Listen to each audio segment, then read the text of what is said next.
We need a buffer of available homes for sale for the time when interest rates do come down.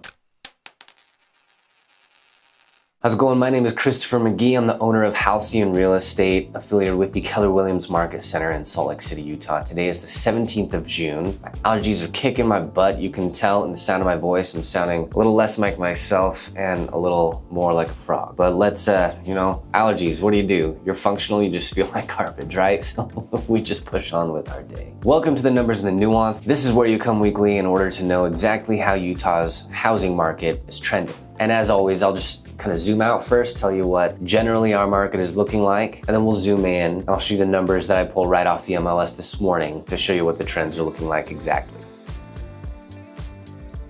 So it's really another week of things as they have been. That is to say, our inventory continues to travel up and our demand continues to trend up as well. So both supply and demand are trending up. And as I've said recently, my bet is on demand starting to come down before inventory does. That's exactly what we need. We need a buffer of available homes for sale for the time when interest rates do come down. Don't wait for it next month. Don't even wait for it this year. But when they do come down, just imagine all the buyers that have been pent up waiting for interest rates to come down and prices to come down, but prices will come down before interest rates come down. And again, don't wait for prices to come down like a waterfall. Demand will taper off, and then average home price in Utah will start to trend down a bit. And then once the Fed figures that that's been long enough, then we'll start to see interest rates come down. And when that happens, there'll be a relative rush of buyers on our market because Utah will continue to be a place where a lot of people want to live. Let's look at the numbers.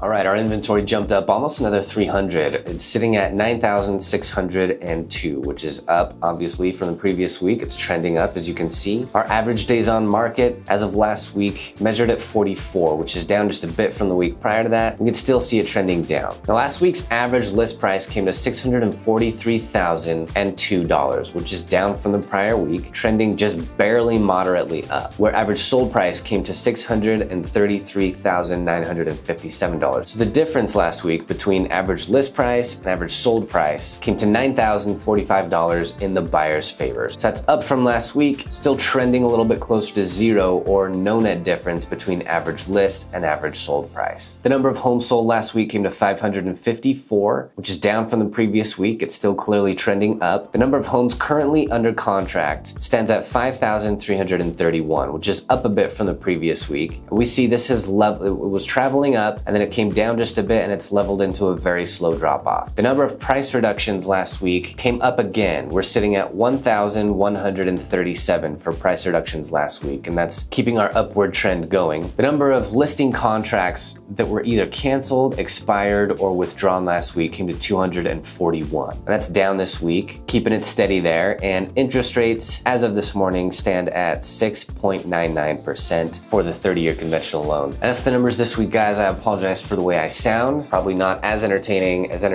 I generally am, sounding like a toad. But if you've got any questions or comments on what was in the video today, go ahead and feel free to hit me in the comments, of course. I'll be happy to respond. And if you are someone or know someone who is thinking of either buying or selling a home in Utah in the coming months, I hope you feel free and comfortable to reach out to me. I'll be happy to work with you on your team. And as always, if you'd like to stay educated on Utah's housing market, there is not going to be a better way than to hit that subscribe button and just get these weekly updates of the numbers and stay educated with me. Thanks for watching. I'll see you in the next one.